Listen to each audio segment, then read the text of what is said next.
Bonjour à tous, bonjour à vous madame, messieurs, merci de nous retrouver à l'instant sur Equinox Télévision 10-12, le Zénith démarre à l'instant. Et bien ça nous permet encore de vous dire que la grande famille est au complet, avec elle nous allons encore évoluer sur des sujets importants de la République aujourd'hui. Comment comprendre le scandale qui accourt en ce moment à l'ENAM, un mouvement contre-attaque d'une part, c'est bien sûr le mouvement 10 millions de nordistes qui annonce le dépôt de requêtes aux fins de sursis à l'exécution de toutes les décisions rendues concernant l'ENAM aujourd'hui. Au même moment, toujours à l'ENAM, on sait que Joseph Lay et Sumbu Angoula, dos au mur, le ministre de la fonction publique et de la réforme administrative et le directeur de l'ENAM essaient d'organiser une opération de sauvetage, et on peut bien sûr le lire à travers les communiqués qui ont été rendus publics il y a pratiquement 2 jours déjà. Et aujourd'hui, comment expliquer la sortie du ministre de la Communication, porte-parole du gouvernement, qui répond aux 14 experts des Nations Unies à la suite des revendications, mais des constats faits au Cameroun depuis le 22 septembre dernier, avec les arrestations reconnues arbitraires, les plus de 600 militants qui ont été récupérés et répertoriés dans les cellules du Cameroun. Quelle appréciation peut-on en faire véritablement de l'attitude du gouvernement? Peut-on dire au regard du bras de fer que Yaoundé peut avoir peur de l'action que pourrait mener dans les jours à venir les Nations Unies? Madame Messieurs, on en reparlera au courant de l'émission. Bonjour à vous, bonjour à tous, installez-vous. La grande famille est au complet, ensemble jusqu'à midi. Nous allons vous conduire. Et nous commençons avec vous, Mbombo Mbengan Kandji. Bonjour à vous et bienvenue. Bonjour Monsieur Ngachou Numba, bonjour à vous chers téléspectateurs. Il a encore fait une sortie, c'est Sa Majesté Sokoujou. Il dit que pour la région de l'Ouest, 10%, il dit d'ailleurs à peine 10% de chefs sont légitimes. Sa Majesté Sokoujou estime que la représentativité de la chefferie traditionnelle au niveau des régionales qui vont arriver, des assemblées régionales qui seront là, risquent de ne pas répondre efficacement aux besoins de la tradition, surtout à l'Ouest. Il dit, je me suis impliqué personnellement pour qu'on ne remplace pas les chefs, mais quelquefois ça donnait, d'autres fois non. Aujourd'hui, on risque d'avoir un conseil régional qui aura moins de 10% des chefs légitimes. Voilà le cri du cœur de ceux qui pensaient que Sokoujou ne s'attaquait qu'aux politiques. Voilà un homme d'honneur, un homme qui veut sauver toutes les institutions de la République. Merci, Sa Majesté. Les FON vont-ils s'exprimer ou pas? Ces chefs vont-ils réagir ou pas? Quand on sait effectivement qu'au niveau de Douala, si vous voulez, dans le pays Sawa dans sa généralité, les chefs Sawa d'Ivory n'en veulent plus. Ils pensent simplement que la ressource humaine Sawa n'est pas suffisamment prise en compte par les formations politiques en ce qui concerne les régionales aujourd'hui. Quelle appréciation peut-on en faire? Finalement, c'est une histoire de villages, de regroupements, d'ethnies. Est-ce que c'est encore la politique? On va bien comprendre ce que ça nous retournera dans les jours à venir. Charles Mbachou, bonjour à vous et bienvenue. Bonjour, Monsieur Michel Ngachou. Bonjour à tous les téléspectateurs. À la suite de Mbombok et à la suite, à votre suite, une maxime bien de chez nous dit « Tout homme qui n'accepte pas les conditions de la vie se trouve obligé de vendre son âme. » Ont-ils vendu les leurs? Viennent-ils à peine de se réveiller? Qu'ont-ils découvert? Une chose est sûre, ce qu'on critique aujourd'hui a commencé depuis longtemps et ceux qui l'avaient vu venir n'ont eu de cesse à décrier. On aurait bien voulu comprendre ce que Sa Majesté Sokoujou a introduit dans légitimité. Peut-être légitimité c'est au niveau des régionales, mais aussi on peut se demander si certains sont légitimes au sein même de leur regroupement. Monsieur Michel Ngachou, il y a dans les différentes chefferies traditionnelles des villages qu'on a élevés à des rangs qui étaient des villages des bannis, qui ne respectaient plus la nomenclature de villages, des villages bannis. Vous avez des chefs qui n'ont pas respecté le principe d'initiation, la CAM, qu'on a, puisqu'il parle de l'Ouest, qui ont été imposés par l'administration Il y a d'autres qui ont imposé par affinité avec les épouses de certains de leurs fils. Voilà ce qu'on appelle des chefs illégitimes, M. Michel Ngacho. Voilà pourquoi on parle beaucoup plus ces derniers jours d'illégitimité au sujet de la gachophérie traditionnelle. Les réactions sont connues aujourd'hui, madame, monsieur, avec la marche ou encore le pèlerinage engagé il y a 48 heures par le père Ludovic Lado. Ça fait parler plus d'un Camerounais aujourd'hui. Les réactions ne cessent de se faire entendre. Ces derniers 24 heures encore, quelques acteurs camerounais ou encore le peuple camerounais, même à travers les plateformes bien connues, n'arrêtent pas d'encourager le prêtre qui, lui, a décidé de reprendre les marches au moment venu. Le moment pour lui de s'accorder avec la hiérarchie, bien sûr, de l'Église catholique, à laquelle il pense que l'Église devrait avoir un impact important, un poids suffisant pour l'appel à la paix dans les régions anglophones du Cameroun. Karine Sontia, bonjour à vous et bienvenue. Bonjour Michel et bonjour aux téléspectateurs. 81 Camerounais rapatriés des États-Unis. Ces derniers étaient en situation irrégulière et ont été obligés de regagner le Cameroun à travers un vol spécial qui les a raccompagnés jusqu'à Douala hier en début d'après-midi. Et on va dire que ces derniers étaient passés par le Guatemala et le Mexique pour entrer aux États-Unis où ils ont été répertoriés clandestins et définitivement ramenés au Cameroun. Et on le sait également, madame, messieurs, ça bouge au niveau de la Sonara pour un chiffre qui est rendu finalement public aujourd'hui. Les estimations des pertes énormes au niveau de la Sonara sont de l'ordre de 84,2 milliards de francs CFA d'impôts en 2019. Malheureusement, le Cameroun perd encore 84,2 milliards de francs CFA d'impôts.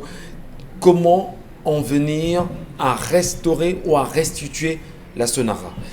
Dominique Audrey Oyengelek, bonjour.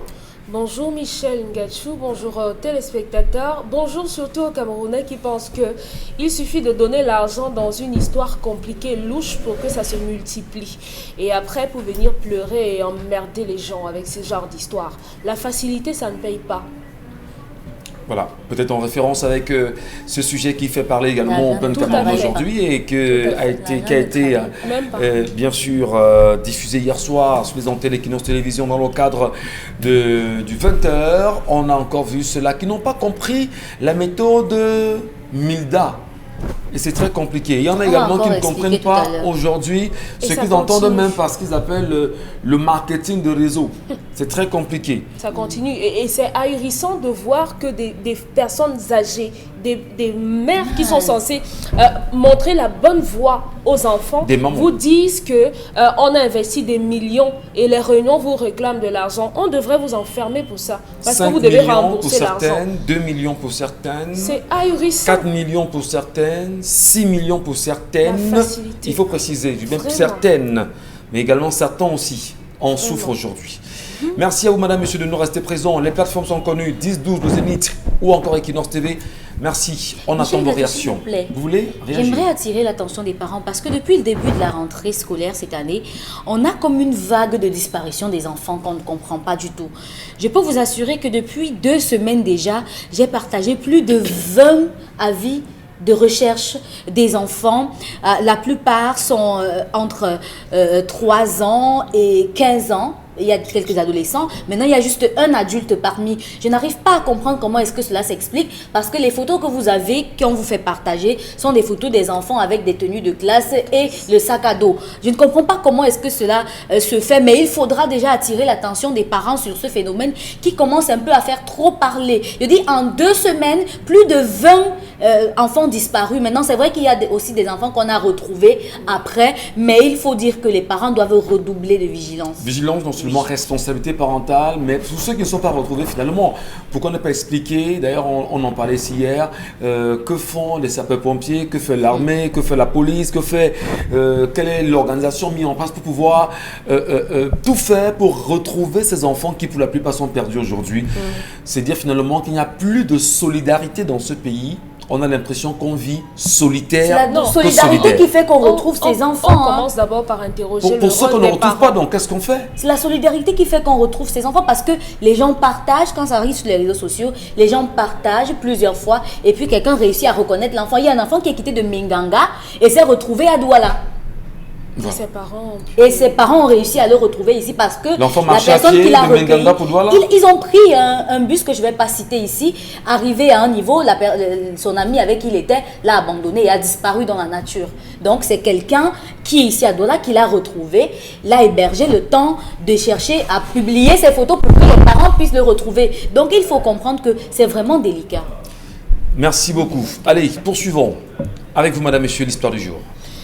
L'histoire de ce matin est particulière parce qu'on a eu les deux parties en face de nous qui nous ont déclamé l'histoire. Il s'agit d'un couple marié depuis 20 ans déjà, la femme âgée de 42 ans et le mari âgé de 50 ans. Le mari, le premier à se plaindre, raconte qu'il y a quelques jours, alors qu'il était à la maison et que sa femme s'est rendue il ne sait pas où, il a reçu une convocation qui interpellait son épouse. Celle-ci, après explication de la personne porteuse de la convocation, disait que sa femme devait la somme de 2 millions de francs CFA. Le monsieur de confronter son épouse, celle-ci lui a dit qu'elle n'a pas fouillé, elle ne savait pas quoi lui dire et au final, elle a fini par lui dire que elle a commencé par mettre un peu d'argent dans un trading. Ensuite, elle a acheté un terrain, elle a voulu acquérir une moto et qu'il y a des argents des mains levées qu'elle a donné aux membres de la famille. Son mari ne comprend pas par quelle alchimie son épouse a pu se retrouver dans autant de dettes qui avoisinent au total, avec les prêts dans différentes cotisations, la somme de 4 millions de francs CFA. Et la dame de dire que non, mon cher époux, dis-toi bien que si j'ai autant de dettes, toi également, tu as mangé de cet argent-là consciemment parce que je ne travaille pas, je fais des cotisations, je fais des petites tontines. Où penses-tu que comment penses-tu que je fais pour m'en sortir lorsque tu ne rationnes pas? Donc voilà la situation. Ils aimeraient bien avoir le fin mot de l'histoire. Le monsieur voudrait qu'on lui dise comment faire pour que sa femme arrête de prendre autant de dettes et la dame voudrait savoir est-ce que c'est mal de faire des investissements? En même temps, Dominique Audrey, soyons sérieux. Vous trouvez que je ne suis pas sérieuse? Soyons sérieux. Comment une femme peut-elle être endettée autant? Lorsqu'une femme est endettée et qu'elle mette son mari mal à l'aise. Le mari dit 4 millions. 4 millions. Alors le mari doit rembourser, c'est ça? Les deux doivent rembourser. Les deux doivent rembourser. Voilà. Il est question de faire l'inventaire de ce que la femme a fait pour voir s'il y aura un retour sur investissement. L'argument qu'elle présente, c'est que lui aussi a mangé de cet argent parce qu'au moment où il ne rationne pas, elle puisait cet argent pour manger à la maison. Ouais. Est-ce que c'est largement suffisant? C'est quand même 4 millions, Dominique Audrey. Est-ce qu'on a non, mais elle a mentionné le terrain. Est-ce que ce terrain est visible? Et elle a mentionné la sorte de microfinance, je ne sais pas si c'est une microfinance, les sociétés où on investit pour que ça se... Voilà, le trading, pour que ça se multiplie. C'est ce qu'elle mentionne dans son histoire, dans l'histoire de cette femme. Merci à vous, madame, messieurs. Nous donnons bien évidemment la parole aux différentes contributions, collaborations sur ce plateau pour mieux comprendre. Alors, maintenant, je commence justement par vous, Dominique Audrey. Toujours. Une femme comme celle-là, oui, toujours en fait. Vous êtes une femme, c'est normal. Comment déjà analyser le fait, comment comprendre qu'il y ait des dettes au sein d'une famille et que l'homme ne soit pas informé, encore moins pour qu'on en arrive où nous en sommes? Comment une femme peut faire des dettes, autant de crédits, autant de situations et mettre son mari en mal? Quel regard peut-on avoir vis-à-vis d'une femme comme celle-là? On n'a pas de regard à avoir. La dame a expliqué ce qu'elle a fait avec l'argent. Oui, ils ont peut-être déjà une maison avec un terrain qu'ils ont acquis, mais elle a voulu... Dans cet argent ou avant? Avant. Et avant. Ils ont eu leur terrain et leur maison avant? Oui. Voilà. Mais maintenant, la dame s'est inscrite dans une logique où elle voulait aller encore plus loin, en ayant un autre lopin de terre certainement pour faire des maisons à louer.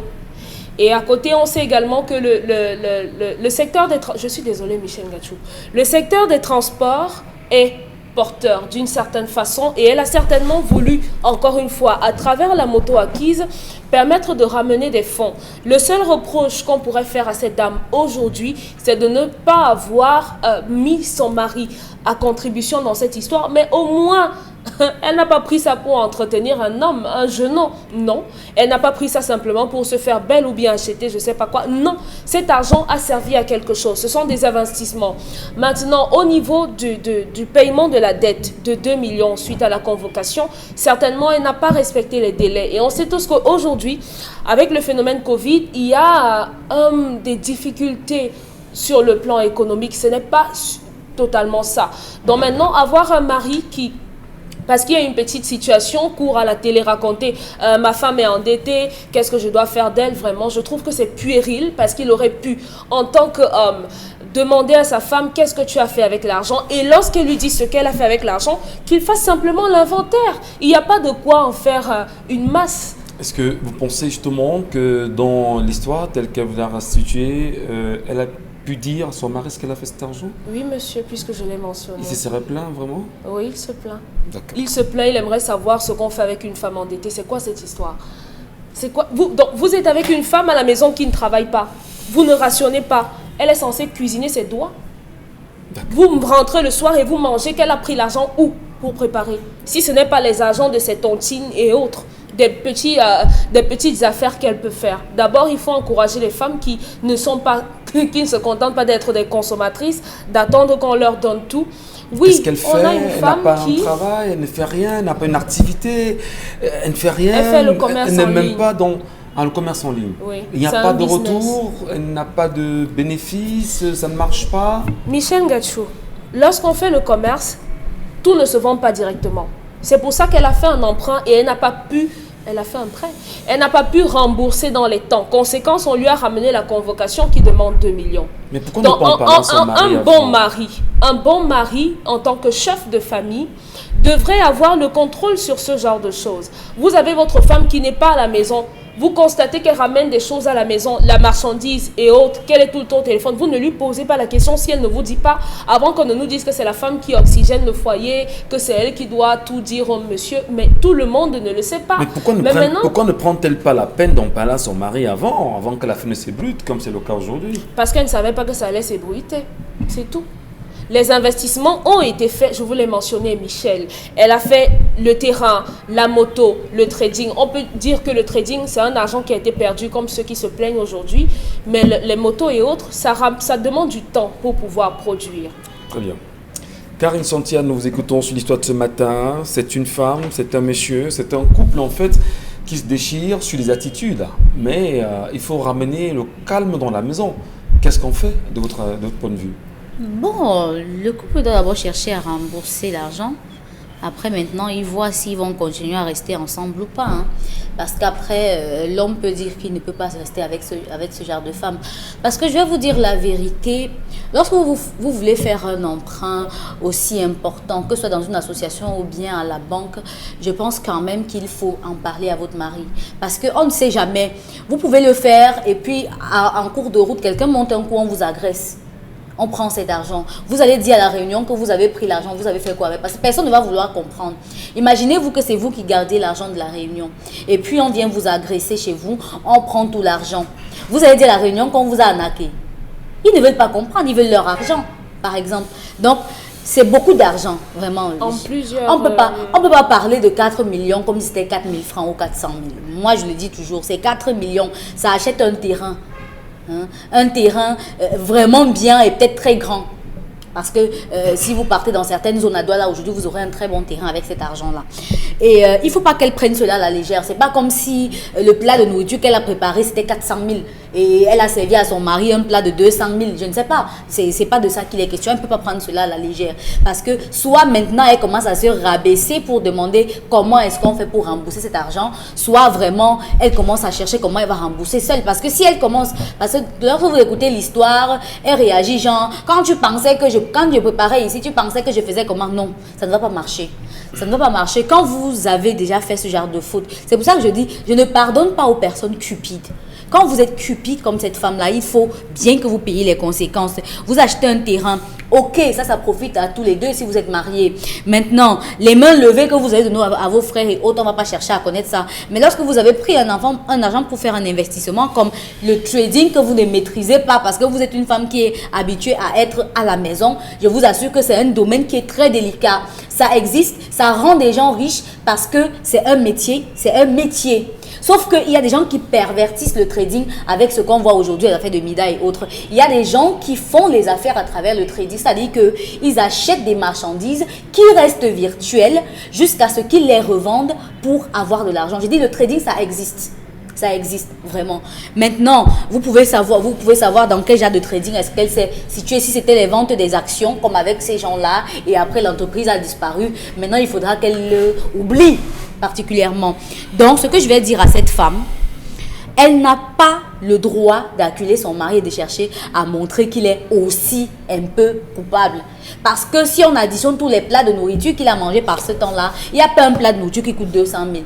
Donc, elle doit rembourser l'argent des gens. Si elle est trop forte et puis si elle veut trop se prendre la tête, elle commence à rembourser. Et quand on va l'arrêter, puisqu'il y a déjà des procédures judiciaires contre elle, qu'elle commence déjà à aller signer là-bas, qu'elle va rembourser l'argent des gens et commence à rembourser. Parce que tant qu'elle ne se rabaissera pas et ne reconnaîtra pas que c'est de sa faute et qu'elle a été cupide, elle sera obligée d'avancer seule. Oui, mais l'état d'esprit justement dans lequel elle introduit son mari à un moment donné, est-ce que... Si elle investit dans le trading et qu'elle ne peut pas retrouver cet argent aujourd'hui, oui. La moto et le terrain, donc elle peut revendre tout ça. Si elle a investi dans le trading, c'est 4 millions de francs CFA. Les gens Ce n'est pas 4 millions qu'elle a mis dans le trading. Je ne refuse pas. L'argent qu'elle doit aux gens, c'est 4 millions. Il y a 2 millions des marchandises, et les petits argents dans les tontines. Et si elle n'a pas encore remboursé et qu'il y a une poursuite judiciaire contre elle, ça veut dire que les gens ont réclamé leur argent et elle n'a pas encore pu rembourser. Je ne pense pas qu'elle est partie signer au commissariat pour dire que je vais rembourser petit à petit et on a continué avec la procédure.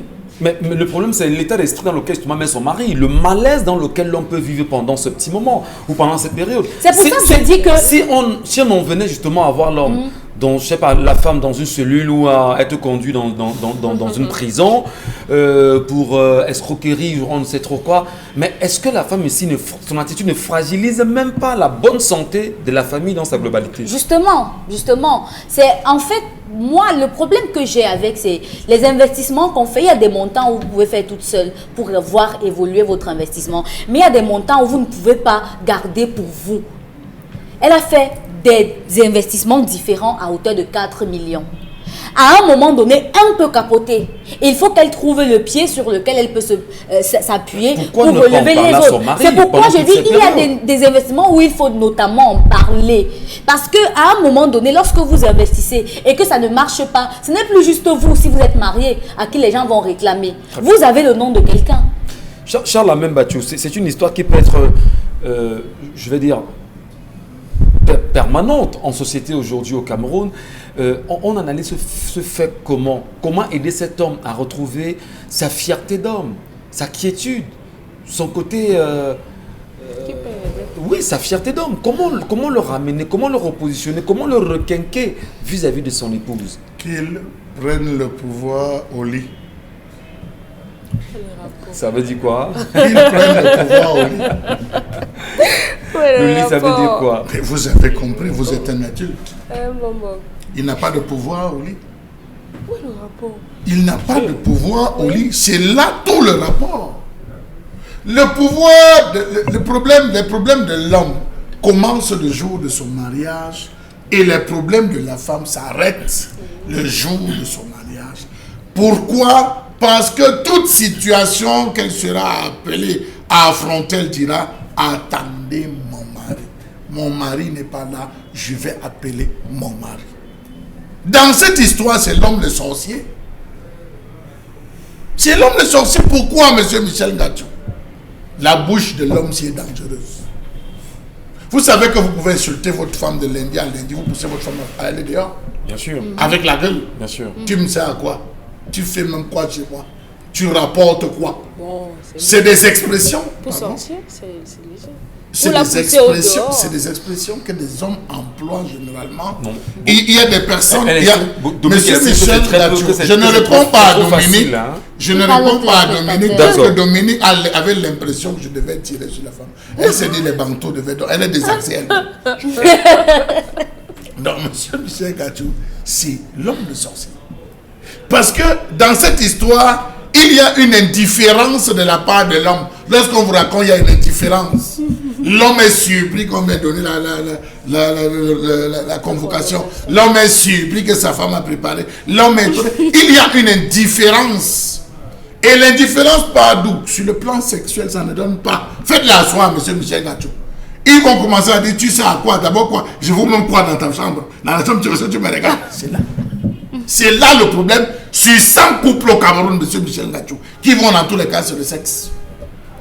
C'est le sexe. C'est normal, c'est le sexe qu'on donne. Voilà, bon, c'est le sexe. L'homme ici n'a plus le pouvoir sur le lit. Lorsque vous perdez le pouvoir sur le lit, la femme prend. Et la femme connaît ça. Elle vous guette. La femme guette l'homme à ce niveau. Je peux vous assurer. Donc marchez avec vos écorces. Je suis sérieux, monsieur. Soyez sérieux. Je suis sérieux. Ce que je vous dis, je suis sérieux. Dans quelle maison un homme vit, la femme prend des... Vous entendez par écorce des aphrodisiaques, c'est ça? Monsieur Michel Gachou, je vous assure que l'absence de communication vient d'où? Fais-moi de ton corps ce que tu veux. Tu es libre, fiche-moi le camp. Voilà des expressions qu'on emploie dans les couples. Où la femme dit, ok, comme mon corps ne te dit plus rien, je cherche mon argent. C'est le sexe, monsieur Michel Gachou. Nous négligeons cette partie. Ça, c'est très important chez les Bantous. Hein. Chez les Bantous, on dit que ta femme manque d'argent pour se coiffer. Ta femme manque d'argent pour porter les cils ou se maquiller. Ta femme manque d'argent pour aider sa famille, mais qu'elle ne manque jamais de sexe. C'est là où est le pouvoir de l'homme dans le foyer. Cet homme a perdu son pouvoir. Regardez comment la femme lui parle. Lorsqu'une femme va jusqu'à mépriser son homme, dit à l'homme que ce que tu manges là, tu crois que ça... Monsieur Michel Gachou, vous n'êtes plus un homme. Donc cet homme, s'il veut continuer, il commence d'abord par rembourser les dettes. Il n'a pas de choix, il rembourse et il reprend le pouvoir. C'est le mariage. Il devrait reprendre le pouvoir. C'est une affaire avec laquelle beaucoup de personnes s'amusent. L'ennui, vous avez un autre facteur, l'ennui. La femme s'ennuie. Est-ce que l'homme nous a dit si la femme s'ennuie? Et le travail est loin de nous. Trois bons vices, le vice, l'ennui et le besoin. C'est important. Donc je crois qu'à ce niveau, monsieur Michel Gachou, ce problème, quand on arrive généralement pour résoudre ce genre de problème à mon niveau, je dis rentrer dans une chambre à deux. C'est là-bas. C'est là-bas que cela devrait. C'est un problème d'indifférence, c'est un problème comportemental, c'est une absence de sexe. Je crois qu'à ce niveau, il faudrait se retrouver. Parce qu'un homme qui possède son lit, monsieur Michel Gachou, la femme marche ou pas. Bon, on dira comment on apprécie une histoire comme celle-là, mais surtout l'appel à une solution évidente pour les deux bons Bengal. Oui, d'abord, qu'est-ce qu'on supporte dans un mariage? C'est ce qui est mauvais. Donc, la femme, l'homme, il a raison de s'énerver, il a raison de se fâcher, mais il s'apprête à payer, à rembourser la dette. Le mari, là, je pense que sur le plan du principe, c'est cela. Deuxième chose, justement, qu'est-ce qui amène ce type de comportement de la femme?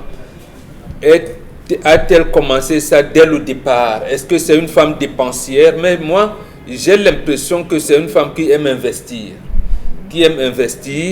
Et dans l'investissement en question, il n'y a pas encore de retour. Ou alors il a été coincé, Covid, je n'en sais rien. Mais il s'est trouvé dans des difficultés telles qu'il ne puisse pas rembourser à temps. Mais on en parle à son mari. On en parle. Donc là, et le type de comportement qu'elle a affiché n'est pas bon, avec dédain. C'est pas bien. Mais maintenant, effectivement, ce que dit Charles Hamel. Vous savez, il y a 2 semaines, j'étais au tribunal, une de mes filles voulait divorcer. Moi, j'allais témoigner qu'elle ne divorce pas. Et comme je connais un peu la loi camerounaise, j'ai dit à son mari, va dire là-bas que tu aimes ta femme pour bloquer tout. C'est la fausse. Oui, je dis que tu aimes la femme, tu veux qu'elle retourne. Comme ça, la procédure sera retournée. Moi-même, je vais lui dire de rentrer. Parce que j'ai pris la dose, je ne rembourse pas. Oui. Et au sortir du tribunal, là où la femme a commencé à dire, tu veux que je parle? Mais on était Tu veux que je parle? Donc, c'est qu'elle disait dans le procès, elle n'a rien dit. Voilà. Donc, en réalité, et l'homme est resté tranquille. Il dit, mon beau, c'est quoi? Il dit, c'est vrai. Non, je ne voulais pas, j'avais soupçonné mon épouse avec quelqu'un. Je m'approche de ma fille, elle me dit, oui, et c'est ton beau t'a dit que lui répond plus. Ah, d'accord. Il dit, mais comment? Et il y a les Njunju Botel. Donc, non, c'est sérieux. Les Njunju Botel. C'est sérieux. Oui, c'est tout à fait. Donc, il faut aller au fond. Vous voyez comment, je veux dire, ma fille, ils sont allés jusqu'au tribunal pour demander le divorce, alors que c'est un petit problème. Mais j'ai dit à mon beau-fils, que mes chers amis, et justement, c'est comme ce couple, ça fait près de 15 ans qu'ils sont mariés. J'étais recommandé qu'il ne faudra jamais être en défaillance mécanique tant que je suis vivant. Donc voilà. C'est très sérieux. Donc le problème fondamental, donc, en fait, oui, il faut explorer toutes les pistes. Et c'est la piste principale qu'on néglige souvent. Qu'on néglige, ça c'est le problème que... Est-ce que l'homme discute suffisamment en dehors du lit, comme vous le dites très bien, mais est-ce que vous cet savez, homme discute suffisamment avec son épouse pour mieux comprendre ses problèmes, pour mieux comprendre ses besoins? On discute. Voilà ce qui se passe. Moi-même, à plusieurs reprises, si je comptais le nombre de cartes de langage que j'ai adressées à mon épouse, mais ça dépasse, ça dépasse les 8 milliards de personnes. J'ai dit, quelquefois je lui dis, mais tu sers même à quoi ici?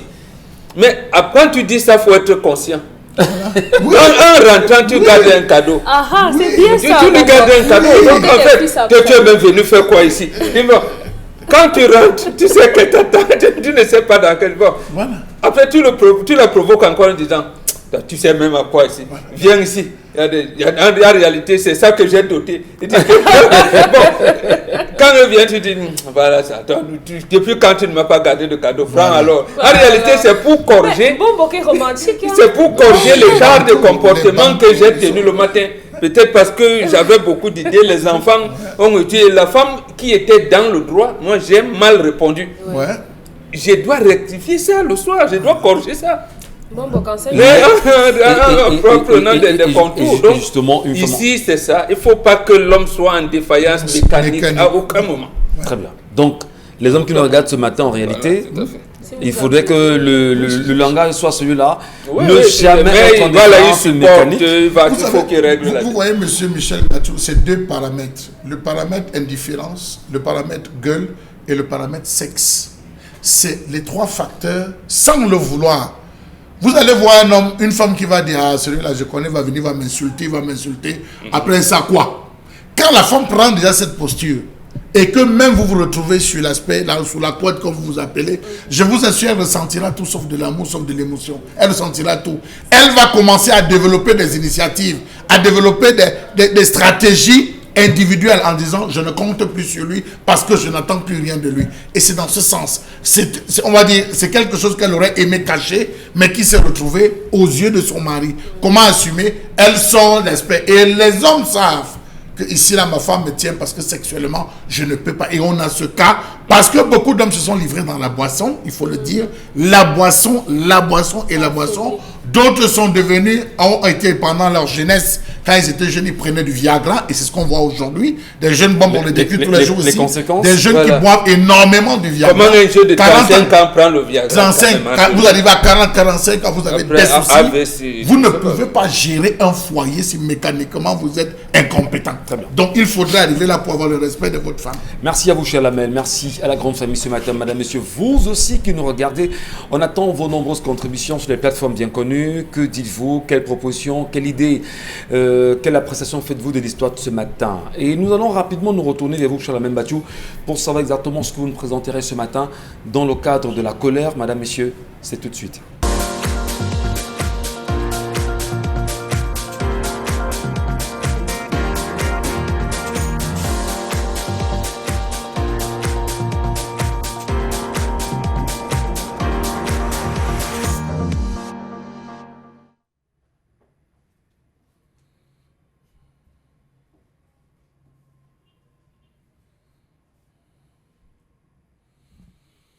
Je m'interroge ce jour sur la question des cafouillages opérés tout autour de la taxe foncière dans ce pays. Faut-il taxer le propriétaire ou l'occupant, entre guillemets, le locataire? Partant du principe que le prélèvement, nous a-t-on dit, se fera sur la base du paiement des factures d'électricité. Or, nous savons que certains locataires dans ce pays sont propriétaires de compteurs bien qu'étant en location. Comment s'opérera la question? Poser la même question comme celle de la taxe sur les téléphones et terminaux numériques. Combien de locataires ont en leur possession un contrat de bail dûment enregistré? Seule mesure pour éviter en tant que locataire le paiement de la taxe foncière. Entre plaintes, incompréhension et arnaque autour du calcul et du paiement de la dite taxe, les citoyens camerounais ne cessent d'être perdus. Trop de taxes à payer. Vous touchez 55 000 francs comme salaire. On vous demande de payer la taxe foncière. On vous demande bientôt, parce que c'est la date butoir aujourd'hui, de payer la taxe sur le téléphone. Il vous restera combien pour payer votre loyer et vous en sortir? Comment comprendre cette absence criarde de sensibilisation sur la question de la taxe foncière? Trop peu de Camerounais sont renseignés sur la question de la taxe foncière, sur les techniques de calcul de la taxe foncière.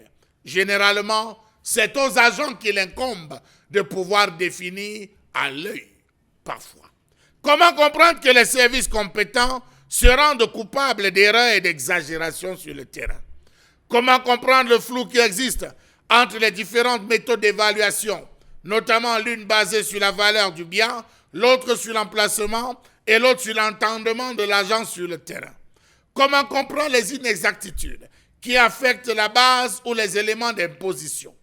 Comment comprendre que non seulement les services des impôts semblent ignorer, peut-être volontairement, le prix de vente du terrain, mais en plus ils procèdent à une surévaluation des parcelles. 1000 mètres carrés devient chez les agents parfois 1500 mètres carrés, 2000 mètres carrés. Calcul incompréhensif. Locataires qui se plaignent des montants faramineux imposés par leurs bailleurs sous prétexte que ces derniers payent chaque mois la taxe foncière. Dans le quartier d'Akwa, pour parler de la ville de Douala, il y a certaines personnes qui ont loué des terrains, qui ont investi sur les terrains sur une certaine période d'années données. À eux, on leur impose de payer la taxe foncière, pourtant ils ne sont que des locataires. Très étrange, me direz-vous. Comment comprendre la mauvaise qualité des informations collectées, partant du principe que l'information collectée n'est forcément pas une information foncière? Comment comprendre l'absence de maîtrise de la base de données? En plus de n'avoir pas fait l'objet de retraitement et correction, les informations collectées qui ont été réutilisées sans aucune amélioration d'une année à une autre, malgré les multiples corrections introduites par les usagers ou même par les services de terrain. Comment comprendre l'absence d'informations obligatoires pour une déclaration pré-remplie validée? À ce jour, de nombreuses personnes se plaignent avec des requêtes d'un paiement indu, d'un paiement qui n'est pas le leur.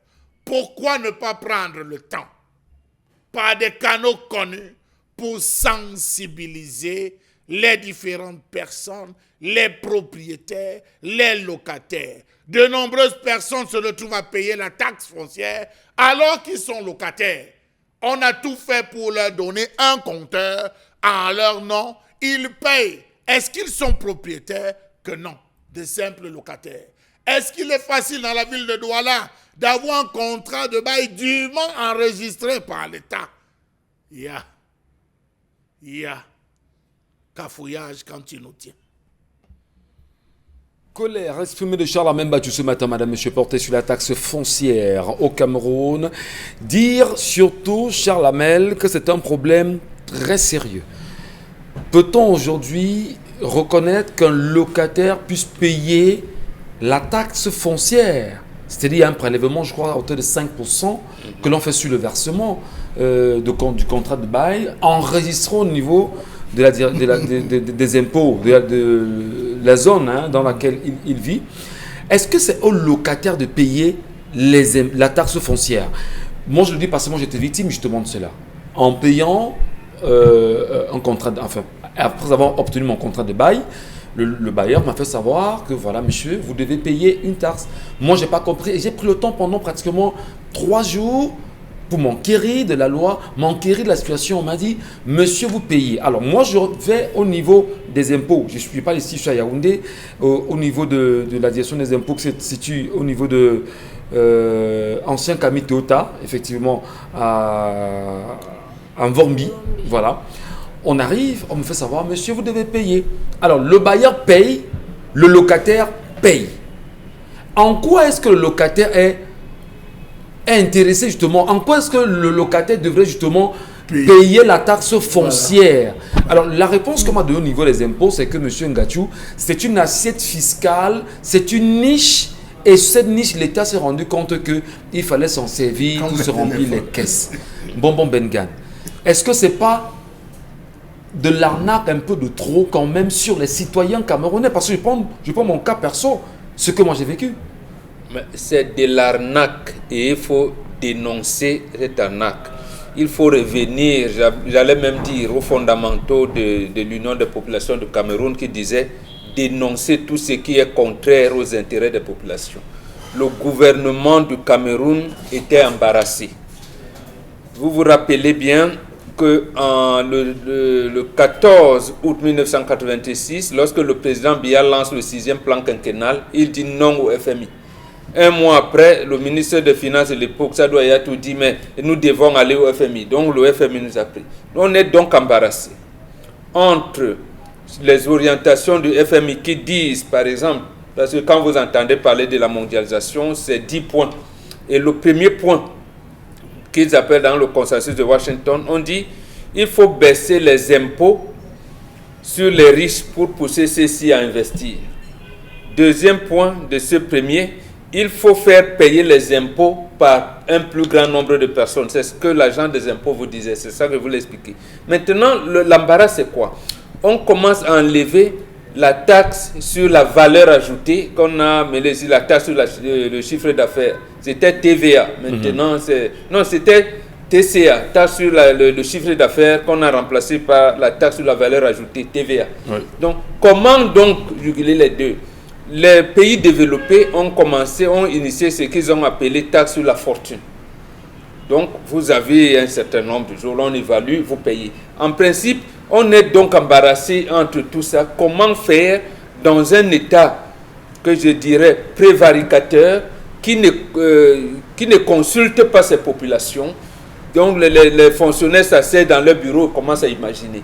Il était donc question pour certains experts, notamment l'actuel maire, je le cite, il est encore là, l'actuel maire de Douala, M. Mbassandine, il était, et pour ça quand même, j'avais suivi à l'époque, il était aux côtés du ministère de l'Investissement, Justin Djoro, paix à son âme. Il disait par exemple que quand vous avez une maison, c'est vous qui avez construit la maison, donc vous devez déclarer, comme c'est un système déclaratif, en disant que cette maison, appartement à louer, ainsi de suite, oui. Ainsi de suite. En principe, on vient, dès lors que vous déclarez, on évalue les maisons en fonction du quartier où vous êtes. Et les chambres, les appartements et tout, vous déclarez donc vos impôts. Et les impôts veillent. Chaque fois qu'il y a un locataire, du moins, on vous donne d'abord une taxe, une gestion. Et chaque fois qu'il y a un locataire, il doit avoir un contrat dûment enregistré. Et c'est 5% comme vous avez dit. Et là, le prélèvement, c'est celui qui a construit sa maison. Mais le braquage du gouvernement, qui sait que on doit aller chercher l'argent là où il est. Donc même vous qui venez prendre un appartement là, on dit vous aussi vous devez payer, alors que ça ne devrait pas être le cas. Parce qu'en réalité, c'est là où se situe le braquage. On a vu comprendre mon banque. En réalité, on vous fait payer des impôts sur votre bail. On vous dit, si vous versez 500 000 francs, on vous prélèvera justement 5%, en dehors des 500 000, vous versez 5% des 500 000 aux impôts. Parce qu'il faut bien dire, on ne prélève pas les 5% sur les 500 000. Oui. Donc, vous reversez 5% justement de ce que vous avez reversé à votre bailleur aux impôts. C'est-à-dire qu'à la fois, vous payez le bailleur et vous payez également les impôts. Oui, on estime que parce que vous avez beaucoup d'argent, vous devez payer. Donc, c'est un peu ça, parce que c'est le braquage. Et il faut le faire, et il faut renouveler ça chaque année. Ça, oui, et justement, comment l'État peut se déployer de cette manière-là? D'abord, sans information aucune. Deuxièmement, sans savoir si on veut participer à l'épanouissement ou pas des citoyens. Et je termine par là. Vous avez vu le comportement du directeur général des impôts en février dernier. Lorsqu'on lance les élections couplées législatives et municipales, il dit tout le monde paye l'impôt à 10 000 francs. Mais 10 000 francs sur la base de quoi? Donc, même les petits, j'allais dire, militants qui sont dans le village, ils doivent payer 10 000 francs. Lui, le milliardaire qui lui aide la même liste, lui, il paye aussi 10 000 francs. Voilà le braquage. Et c'est pour cette raison que, j'allais dire, le peuple camerounais a tout pour s'élever contre les orientations, j'allais dire, de paupérisation de son peuple. Quand on dit que le peuple a tout, c'est juste dire que le peuple a les arguments. Le peuple, oui, mais absolument. Donc le peuple a tous les arguments, voilà, oui, pour voter une motion de censure contre le gouvernement. Et même contre ces députés, on le disait encore hier, comment les députés sont là, les lois de finances, les lois de finances. Il y en a même qui ont été élus en février dernier sur la base de ce braquage du gouvernement. Mais ils ne cherchent pas à venir regarder, parce que la direction des impôts là suit sur la base de cette loi qui a été votée à une certaine époque. Donc les députés devraient, s'ils sont vraiment les représentants du peuple, essayer de se placer dans une posture où le peuple puisse participer à son épanouissement. Un célèbre chanteur camerounais bien connu disait, le sentant, trop d'impôts tue l'impôt. Et justement, dans la question des impôts, Karine Santia, faire payer la taxe foncière à un locataire, est-ce que c'est raisonnable? Je voudrais justement, le temps pour vous de préparer votre réponse, rappeler qu'il y a un constat que j'ai fait récemment, c'est que lorsque vous faites même un bénéfice, c'est-à-dire que sur votre chiffre d'affaires, hein, vous avez fait un bénéfice sur votre chiffre d'affaires, l'impôt vient prélever ce qu'on appelle l'IR, l'impôt sur le revenu. Je pense que oui, oui, tout à fait. Alors je crois que c'est à hauteur de, je crois que c'est 2 ou 3%, je peux me tromper sur le chiffre. Alors, mais finalement, comment faire autant, comment faire suffoquer le Camerounais à ce niveau, Karine? Augmenter les taxes peut-être. Mais concernant les impôts, il faut dire que il faut bien qu'on situe, parce que les uns et les autres doivent comprendre. Un locataire d'une maison, d'une chambre ou encore d'un appartement n'a pas le droit de payer les impôts sur la maison qu'il loue. Et je vous explique, parce que les impôts doivent être payés par des personnes propriétaires d'un immeuble bâti ou non, ou encore, lorsqu'ils sont propriétaires de fait. Donc, vous devez être propriétaire de ce pourquoi vous payez les impôts. Ça peut être un immeuble, ça peut être un terrain ou autre. Maintenant, on prélève 0,1% sur la valeur du terrain et des constructions du terrain, tout simplement. Donc, si vous avez construit une maison, un immeuble peut-être de 10 appartements, par exemple, on prélève 1% de la valeur du terrain et de l'immeuble que vous avez construit. Ça, c'est le propriétaire de l'immeuble qui paye. Si vous êtes propriétaire de l'immeuble et du terrain, vous allez payer en fonction de ce qu'on a expliqué. Il est inadmissible que le locataire le paye aussi. C'est pourquoi, dans les contrats de bail, généralement, les bailleurs finissent par introduire une part de cet impôt-là dans les frais de location. C'est pourquoi le locataire n'a pas le droit de payer encore autre chose en dehors de la location. Parce que, en principe, dans la location, on introduit cet impôt-là. Maintenant, vous savez que quand même au Cameroun, il y a eu des campagnes pour récupérer parce que la direction des impôts dit que généralement, ils n'arrivent pas à recouvrer tous les impôts qu'il faut. En 2017, ils n'ont recouvert que 4 milliards au lieu de 20 milliards, par exemple. Et pour eux, c'est très peu, justement parce qu'ils disent qu'il y a notamment les Camerounais qui ne payent pas les impôts, il y en a qui contournent les règles. Mais maintenant, il faut dire qu'il y a des moyens de faire en sorte que les gens payent les impôts. Il y a des moyens que l'État peut on doit des moyens. Utiliser, oui. On va peut-être comprendre, Karine. On vous fait payer une taxe foncière alors que vous êtes locataire.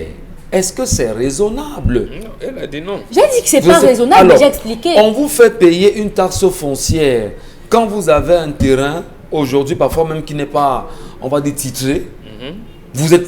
Vous êtes justement obligé de payer une taxe foncière. Non, tu es titré. Non, titré. C'est quand le terrain est titré. Non.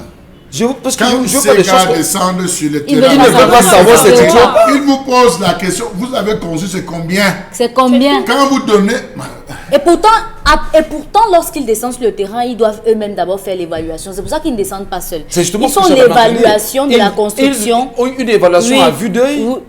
Pas seulement. Non, c'est une évaluation à vue d'œil parce qu'ils ne vous croient pas. Lorsque vous arrivez, vous dites que j'ai conçu sur 132 mètres carrés. Il écrit 300 mètres carrés.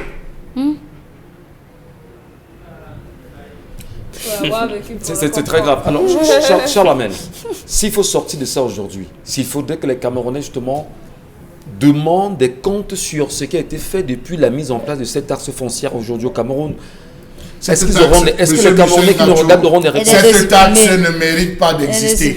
Tout à fait. Cette taxe, je le dis, ne mérite pas d'exister dans l'état actuel du Cameroun. Combien de familles ont des titres fonciers? La ville de Douala a 12 000 faux titres fonciers. Combien ont de vrais titres fonciers en leur possession? Première question. Il y a des arrondissements à qui on est Deuxième, monsieur Michel Gachou, lorsqu'on débarque chez vous, on devait travailler sur la base de votre titre foncier. J'ai un titre foncier qui me dit, j'ai construit sur 100 mètres carrés. Voici mes 100 mètres carrés sur lesquels j'ai construit. Quel est l'instrument que l'agent enquêteur qui descend sur le terrain a pour mesurer mon terrain, monsieur Michel Gachou? Vous savez qu'aujourd'hui, avec l'architecture, on peut vous mettre un terrain de 90 mètres carrés, on vous met en valeur, vous avez l'impression que c'est... Lorsqu'ils arrivent, ils évaluent d'abord le terrain. Le coût du terrain, monsieur Michel Gachou. Il ne travaille pas sur la mercuriale de l'époque à laquelle vous avez acheté le terrain, on travaille sur la mercuriale actuelle. On dit non, quand vous êtes ici à quoi, on dit que non. À quoi j'ai acheté le terrain, ça veut dire non, monsieur. Quand on regarde à quoi un terrain peut coûter combien, dans les 250 000, dans les 100 000, alors dans ceci, on évalue. Il commence à faire le calcul, et le calcul de la bâtisse. Est-ce que c'est ce qui est réclamé? Point d'interrogation. Les calculs sont incompréhensifs. Comment tu viens calculer ma taxe foncière? Je ne comprends rien de tout ce que tu écris. C'est toi qui fais le calcul, je ne comprends rien. Quand je te demande de m'expliquer, tu me renvoies que c'est toi qui m'as envoyé à l'école. Voilà ce qu'on a sur le terrain, monsieur Michel Gachou. Ce qui est fait pour vous s'envoie contre vous. Les Camerounais sont bloqués à ce niveau. C'est important de préciser. Combien de bailleurs? D'ailleurs, la preuve aujourd'hui, on sait que ce sont eux, les ministres. Ce sont les députés. À l'heure actuelle, les députés sont en train de battre le record avec les maisons à location, appartements meublés. Ce sont les députés, on peut citer leurs noms. Ils sont pleins là qui sont entrés dedans. C'est les douaniers qui se retrouvent dans ce domaine, monsieur Michel Gachou. C'est les hauts commis de l'État. C'est les hauts commis de l'État. Pourquoi nous faire payer à nous? Le fait que je suis locataire, tu me refais payer la taxe alors que c'est toi qui dois payer la taxe. Il y a des locataires qui sont partis plutôt, eux, se faire enregistrer, ça il faut le préciser, qui sont allés faire enregistrer leur bail et leur location, oui, c'est possible que je suis... Si mon bailleur ne paye pas, je vais me faire enregistrer, je paye normalement, ça complique et ça complexifie davantage la relation entre le bailleur et le locataire lorsqu'il faudra mettre sur pied les procédures parfois d'éviction. On se retrouve à cela. Voilà donc une taxe qui arrive avec des informations erronées, antidatées. Est-ce qu'il y a une équipe de vérification qui redescend? Je vais vous dire, monsieur Michel Gachou, que les gens sont arrivés sur notre terrain familial pour l'évaluation. Au lieu de 300 mètres carrés sur lesquels mon pauvre papa a pu construire, ils ont mis 600. C'est mon frère qui reprend le calcul dit, hey, madame, rectifiez ici. Rectifiez, la femme dit que non, quand on regarde à vue d'œil, vous avez... À vue d'œil. On dit, madame, c'est 300 mètres carrés. Alors, il y a des gens qui payent ce sur quoi ils n'ont pas établi la concession. Vous avez des gens ici à quoi qui sont persécutés. Mais qu'est-ce qu'on fait de ceux qui payent justement à travers les factures d'électricité aujourd'hui? Parce que vous avez on vous oblige d'abord à avoir on vous oblige à avoir. Lorsque vous arrivez, on vous oblige à avoir un compteur. La traçabilité. Les Camerounais sont pauvres. Est-ce qu'on va venir chercher, si tu as le compteur, c'est que tu es propriétaire. Et parce que tu es propriétaire, on te prélève. C'est tout. Donc vous vous rendez compte que ça devient compliqué. Il y a une absence de maîtrise de la banque. On devait rendre d'abord le fichier foncier du Cameroun clair. Et ça, on devait rendre clair le fichier foncier. Le fichier foncier n'est pas clair. Les gens se retrouvent dans les jongleries. Non, merci. Franchement. Merci, madame, messieurs. Merci de rester les nôtres. Dans un instant, nous allons lire vos réactions au sujet, les tout premiers qui ont été énoncés sur ce plateau. Restez des nôtres.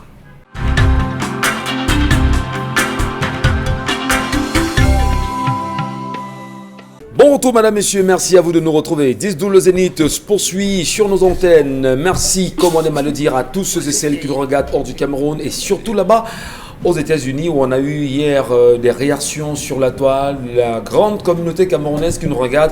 Oui, on dit aux États-Unis dans sa globalité, on ne va peut-être pas donner les États en vous disant merci pour vos nombreuses réactions et vos nombreux encouragements. Nous croyons tous les jours, faites ce que nous avons à faire et nous continuerons à vous donner le vrai visage du Cameroun. On vous le restituera. Les messages, Karine Sonta, nous vous écoutons. Cette histoire de taxe foncière, je ne comprends plus. Les 2 premières années, j'ai payé 75 000 francs par an. En 2018, j'ai payé 12 000 francs. En 2019, 35 000 francs. Juste pour 500 mètres carrés. 0 descente sur le terrain. Princesse Bandekop qui a écrit ce message. Yann Samuel, c'est le système, mais il faudra savoir que les taxes augmentent tous les jours. Eneo a même interrompu depuis 2 ans son contrat avec les impôts. C'est pourquoi depuis ce temps, ce n'est plus eux qui viennent remettre les fiches de taxes. Un autre message. La taxe foncière n'a rien à voir avec le nombre de mètres carrés du terrain. Je vis en France et c'est les nombres des ouvertures qui permettent de calculer la taxe frontière. Sauf que nous sommes au Cameroun. Maintenant, quelqu'un lui a demandé, ne confond pas de pays. Sauf que nous sommes au Cameroun et ici, c'est le métrage, le nombre de mètres carrés qui implique et la valeur de la bâtisse. Chez nous, notre maison familiale, par exemple, elle a coûté au total, ça fait 28 millions. Donc, on paye la taxe par rapport à ça, à 28 millions. Et maintenant, parlons des locataires qui... Vous payez la taxe annuelle à 28 millions? Non, la valeur globale du terrain et de la maison est à 28 millions. Et maintenant, on fait le ratio. Sur la base et on de vous ça, donne... voilà. C'est comme ça que vous payez la taxe. Permettez sur la main. Oui, et malheureusement, aujourd'hui, on se retrouve avec des locataires qui payent ces taxes-là à la place des bailleurs parce qu'ils n'ont pas la connaissance dans ce domaine-là. Donc, il faut dire, vous n'avez pas à payer. Par exemple, chez nous, les locataires ne payent pas. Mais moi, je vais vous dire, ayant fait des recherches là-dessus, j'ai rencontré 2 ou 3 avocats qui m'ont dit, il y en a, enfin, tous les deux étaient, quelques-uns étaient divisés sur la question. D'aucuns m'ont dit que la loi prévoit justement ce paiement. D'aucuns, effectivement. D'aucuns m'ont dit que le locataire ne devrait pas. Donc, il y a un problème fondamental parce que quand bien les juristes ne peuvent même pas s'entendre sur qui doit... si le locataire doit payer ou pas, c'est un problème quand même. Je vous ai dit, c'est un système d'arnaque. Le gouvernement camerounais n'a pas voulu résoudre le problème quand on t'a passé de la taxe sur le chiffre d'affaires à la taxe, la valeur ajoutée, la TVA. Comment, il y a un moment embarrassé. Ailleurs, comme ils aiment parler de la France, on a l'impôt sur la fortune. Parce qu'au moment où on enlève l'impôt des personnes physiques, parce qu'à partir de 18 ans, voilà, il fallait, se sont donc trouvés dans une situation où il faut payer l'impôt, il faut que l'argent entre.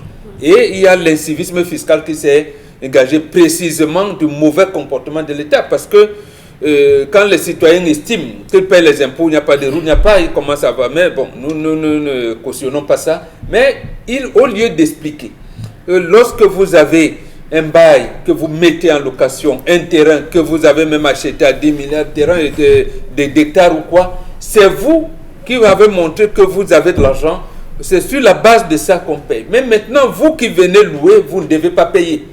Vous devez au moins contraindre le bailleur à payer parce que vous êtes encadré par la loi qui dit on ne peut pas vous expulser n'importe comment. C'est ce que Charles Hamel disait tout à l'heure. Donc, vous trouvez donc un bailleur qui est un peu, comment je vais dire ça, cupide, il se cache, il ne paye rien. Mais vous, le locataire, vous venez, comment vous allez le convaincre? Vous allez enregistrer votre bail. Vous dites, oui, je loue à 100 000 francs. Il dit, mais moi, je veux un contrat. Vous allez voir, il va commencer à faire des contournements. Vous insistez pour qu'il fasse un contrat, vous payez. Très bien. Et certains locataires donc veulent supporter ça. Parce qu'en fait, il se dit, c'est le bailleur qui doit payer les 5%.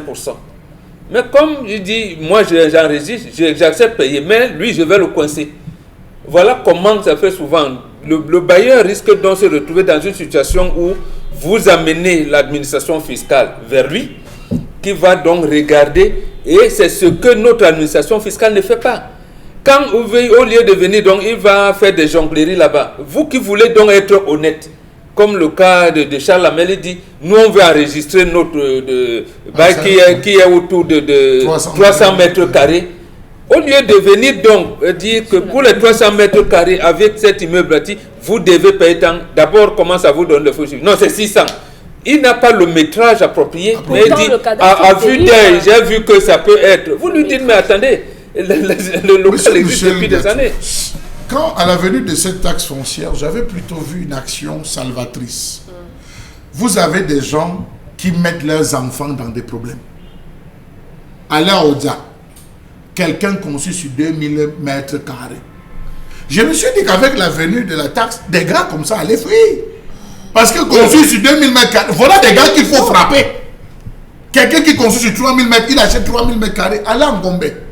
Allez en Goma là-bas. Vous ne pouvez pas vivre, monsieur Michel Ngachou. Il y a des gens qui ont acheté en hectares, 3, 4, 5, 6, 8 hectares. Je dis, on a acheté tout un village. Ils sont au tribunal alors je vous parle. Ou quelqu'un vient acheter 12 hectares dans un village. Il y a un village à Yaoundé, après Nkwaban, qui s'appelle Dibison. Dibison, je pense que là-bas également, il y a des problèmes pareils. Je dis, des gens, voilà des gens qu'il faut aller traquer. Ce n'est pas des pauvres comme nous qu'on doit venir menacer. Voilà des gens qu'il faut traquer. Allez dans les différents villages. Vous allez voir ce que les gens déposent là-bas. Ou pour nettoyer une maison, il faut passer 4 heures de temps, une demi-journée, pour laver toute une maison. Parce qu'on a créé des chambres, on a ouvert. Voilà des gens qu'il faut aller frapper. Lorsqu'on arrive sur le pauvre et qu'une descente, je n'ai déjà un pas de titre foncier. 2, quand vous descendez, vous commencez à gérer avec l'œil. Aucune absence. Mais faciliter, l'État devrait d'abord faciliter l'accès au titre foncier. On arrive à Douala 5. On dit dans les documents que nous avons à la conservation, au niveau des documents, nous avons 12 000 titres fonciers répartis dans les lots numéro tant. Ici, c'est monsieur Tessa nous fait, au niveau des impôts, calcule tout fait, un montant de temps.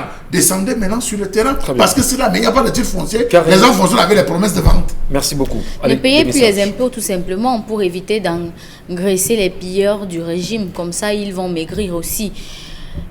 Sauf qu'on ne toque pas à la porte des bobos. Quand ces gars arrivent sur le terrain, on dit ça c'est la maison de tel député, il marche droit, il traverse. C'est la pauvre maman qui a une maison qui veut tomber, puis peut-être qu'on va arrêter. Est-ce que c'est normal ça? Mais la maison d'un colonel, d'un commissaire, d'un magistrat, vous faites comment? Évoluons. Ils sont des super. Pour l'histoire du jour, il y a beaucoup de femmes qui investissent en cachette. Certaines, après réussite, cherchent le divorce de leur mari, à divorcer de leur mari. D'autres construisent des maisons en cachette. Cette femme n'est pas une bonne épouse. Barthélémy Doulin. Même si Charles Lamel nous a fait sur ce plateau que le problème, c'est le problème du lit. Et on fait non, on n'a pas. Il y a des femmes qui, comme dit le téléspectateur, il y en a qui font comme ça. On évolue. On le sait très bien. Un locataire paye une taxe d'habitation et non une taxe foncière. C'est le propriétaire qui doit payer la taxe foncière. Il est en France. Au Cameroun. Trop d'impôts tue l'impôt. Les Camerounais vont toujours payer parce qu'ils n'ont pas le choix. Mais si les Camerounais ne savent pas dire non, ils vont toujours avaler la pilule amère. Fédélin. Dans la vie, on a toujours le choix. On va vous faire payer par téléphone. Oui. Par le téléphone.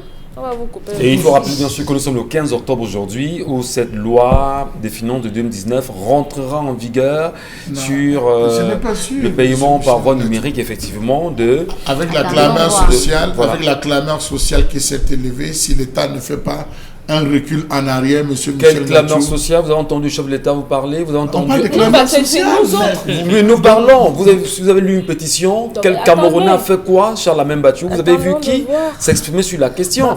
Donc Vous négligez vos voix, la voix de tous les Camerounais qui s'expriment sur la toile. Non, de pas tous ces qu'on experts néglige. qui pensent sur le Non, dossier. pas que nous négligeons Charles Amène Battu. Je dis qui sont justement ceux qui sont la manivelle de la gouvernance aujourd'hui. Qui s'est exprimé sur la question? Depuis la lettre conjointe du ministre des Finances, y compris du ministre des Postes et Télécommunications, on n'entend personne, même pas un député de la nation dit de la majorité. On a entendu certains dit de l'opposition, mais aucun député dit de la majorité ne s'est exprimé sur la question. Qui finalement va plaider pour la cause des Camerounais? C'est tout le problème. Karine. Un autre message, voilà. La taxe foncière de 0,1% est différente de l'impôt sur le revenu locatif de 10%, dont le bailleur peut vous imposer de payer. Et le danger justement dans tout ça, c'est qu'on a le sentiment que les Camerounais ne comprennent pas, on ne prend pas le temps d'enseigner ces mécanismes aux Camerounais. On vous dira plus tard, nul n'est censé ignorer la loi. Est-ce que tout le monde s'y connaît en droit? Est-ce que tout le monde s'y connaît en économie? Est-ce que tout le monde s'y connaît dans les affaires? Et je pense en réalité que Moron Bengan, il y a comme une technique bien huilée qui vise à cacher l'information au Camerounais pour davantage l'exploiter. Tout à fait. Je vous ai préparé pour rien que j'énumère certaines dates. Lorsque le chef de l'État, le président Paul Biya, lance le 6e plan quinquennal, il avait bien dit que le Cameroun était un pays à revenu intermédiaire. On ne peut pas entrer au FMI, il n'y a rien du tout, il monte, descend vraiment et tout. Mais avant la fin de l'année, on dit on est déjà au FMI. Et un de nos compatriotes qui vit en France, Paul John Maltedga, écrit un livre, Ouverture démocratique en Afrique noire, point d'interrogation. Il dit là-dedans que le Cameroun avait tous les moyens justement pour résister au FMI, parce qu'on avait les réserves de l'ordre, tenez-vous tranquille, 900 milliards de francs CFA tenus dans une banque suisse. J'ai dit Paul Tedga, j'ai cité ce livre paru chez l'Harmattan. Où est parti cet argent? Personne ne sait. Donc, on a commencé à cacher l'information.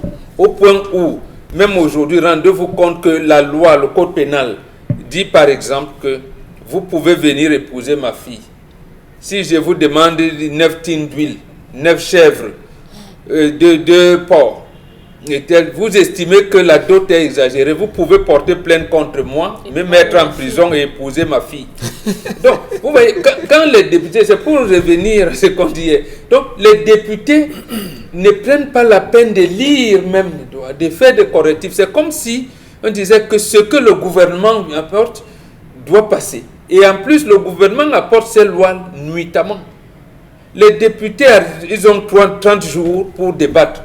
Mais on peut passer 2 semaines à 3, on ne leur dit rien, ils se tournent les pouces, ils ont les indemnités de session.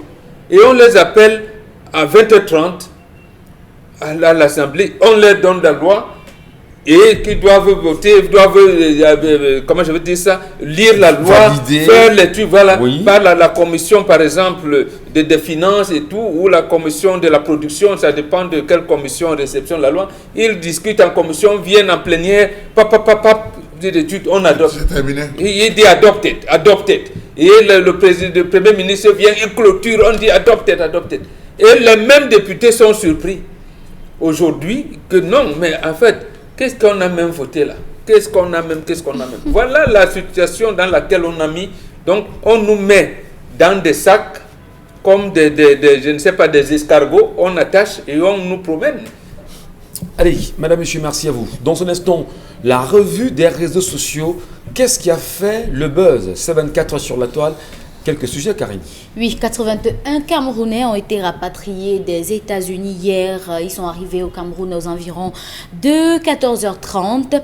Ces derniers étaient en situation irrégulière aux États-Unis, arrivés clandestinement dans le pays de Donald Trump, passant par le Guatemala et le Mexique. Ces derniers n'avaient pas pas encore mis du temps dans ce pays-là, mais ils ont été finalement rapatriés par un avion spécial qui a été affrété pour eux directement. Tout cela, ils sont arrivés hier à l'aéroport international de Douala et ont été reçus par des équipes médicales et le gouverneur de la région qui notamment a prévu qu'il y aura un service social qui les accueillera et les permettra de s'insérer. Voilà. Ils sont de retour au Cameroun depuis hier soir également. Et l'actualité fait parler plein de Camerounais sur la toile. Et on a des commentaires que l'on peut prendre ce matin sur le petit écran pour montrer les réactions des Camerounais qui s'interrogent véritablement sur le pourquoi ramener ces Camerounais ici. Et pourtant, ils ont traversé des pays à pied pour les États-Unis. Ils y sont arrivés et dans la centaine d'Africains, on évalue environ 87 Camerounais. 81 Camerounais. Voilà. Et pourquoi vous vous posez ce genre de questions? Quel est le rapport s'ils sont allés à pied et qu'on les ait ramenés en avion? Si les États-Unis ne veulent pas de là-bas parce qu'ils ne sont pas entrés normalement, mais on les renvoie chez eux, c'est le pays, sinon le Cameroun. Et c'est normal qu'on les ramène ici. Ce n'est pas en Chine ou bien en Angleterre qu'on va aller les laisser. Vous voulez qu'on fasse quoi? Et maintenant, le service social dont on parle, que sont devenus ceux qui étaient dans les pays arabes? À qui c'est quoi? C'est 31 000 qu'on leur donnait pour se relancer dans la vie, ou c'était 70 000 et tout? 65 000. Oui, 65 000. Que sont-ils devenus? Ils avaient bénéficié de tout cet accompagnement-là. Et qui a affrété l'avion? Les États-Unis. Logiquement, on devait les ramener ici. Il n'y a pas 36 solutions. Alors, le plus important maintenant, c'est de dire on les a mis de côté. La diplomatie camerounaise ne s'exprime pas, mon Bengan. Est-ce que la diplomatie camerounaise au moins peut s'exprimer? Est-ce qu'au moins le ministre des Relations extérieures peut au moins dire quelque chose? Non, il ne peut pas. Il ne peut pas parce qu'il y a eu des Camerounais en détresse, y compris des Camerounais boursiers en Chine, au Maroc et tout. Donc on n'a pas encore répondu jusqu'aujourd'hui. En Inde, il y a eu plus de 400 Camerounais qui étaient coincés là-bas. Ils avaient même de l'argent pour payer les billets d'avion. Et de moins, voilà, et on n'a rien dit. Donc nous avons une diplomatie à tête chercheuse. On ne peut pas parler ici, puisqu'en fait, on va le leur retourner. On dit, mais pourquoi vos compatriotes fuient-ils le pays? Ça veut dire que vous ne leur donnez pas les conditions d'épanouissement adéquates dans votre pays. Donc ce serait une honte. C'est pour ça qu'on demande au gouverneur de la région littorale d'aller réceptionner là et essayer de procéder par des aménagements. Mais heureusement, parce qu'il y a un monsieur comme Iva Hadibois, il a un contact facile, il a l'entre-gens, il a le tact. Ça, bon, lui, ça faut le lui reconnaître quand même. Il sait parler aux gens, il sait... Mais là, faire revenir ces Camerounais ici... C'est une honte pour le Cameroun, c'est une honte pour le Cameroun, parce que c'est une pression sur le Cameroun. Il n'y a pas de perspective. Il n'y a pas de perspective au Cameroun. Je vous disais, dans ce plan, Ahidjo avait déjà aménagé 42 000 hectares de terrain dans l'Ombui et le Ndonga Mantoum. Lorsqu'il part, avec un financement de fonds européens de développement pour contenir l'exode rural dans des vastes projets agro-industriels. Donc, parce qu'on avait estimé qu'en 2020, les Camerounais allaient être au nombre de 40 millions. Donc, de 40 millions oui. Dans ce truc. Et même le taux de natalité était calculé. Comment les contenir? Il y avait dans ce projet, il y avait le projet de Sodenkam également, et même le monsieur qui dirige aujourd'hui les trucs Africité, le programme de développement participatif en Afrique, qui était sous-directeur à la Maïtour à l'époque. Quand vous entendez parler de la zone Nilon, Madagascar, à Yaoundé, donc on avait commencé à procéder à des aménagements urbains pour pouvoir contenir les gens, et ceux qu'on arrêtait dans des rafles à Bafoussam, à Garoua, à Douala et à Yaoundé, on leur donnait chacun 2 hectares de terrain et de l'argent, et on les envoyait dans l'arrondissement d'Nkondjok, dans l'Onkam, et on les insérait. Et en plus de ça, il y avait le centre de Bétamba pour les brigands comme nous. Les filles inadaptées sociales qu'on a orientées dans les home ateliers. Donc, le président Paul Biya, quand il arrive au pouvoir, il a une feuille de route qu'il fallait seulement appliquer. Et peut-être ces problèmes aujourd'hui allaient être réduits à une vraiment simple proportion.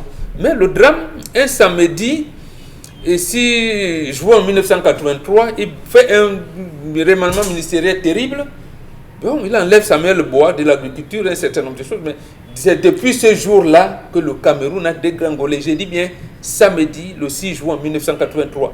C'est là où le Cameroun a pris cette suite jusqu'à aujourd'hui. Et c'est les Camerounais qui retournent chez eux, Charles Amen Bathiou. C'est les Camerounais qui aujourd'hui reviennent à l'étape, on va dire, de départ, qui rentrent dans leur misère habituelle après avoir vécu des années dans une misère de route pour pouvoir atteindre les États-Unis. Une insulte vis-à-vis de l'administration camerounaise, de la gouvernance camerounaise, montrée peut-être au chef de l'État qui ne fait rien pour son peuple, on les lui renvoie comme ça à la figure. Monsieur Michel Ngachou, vous savez, là maintenant c'est des virus. On est en train de revenir avec des virus parce que là nous avons eu des microbes.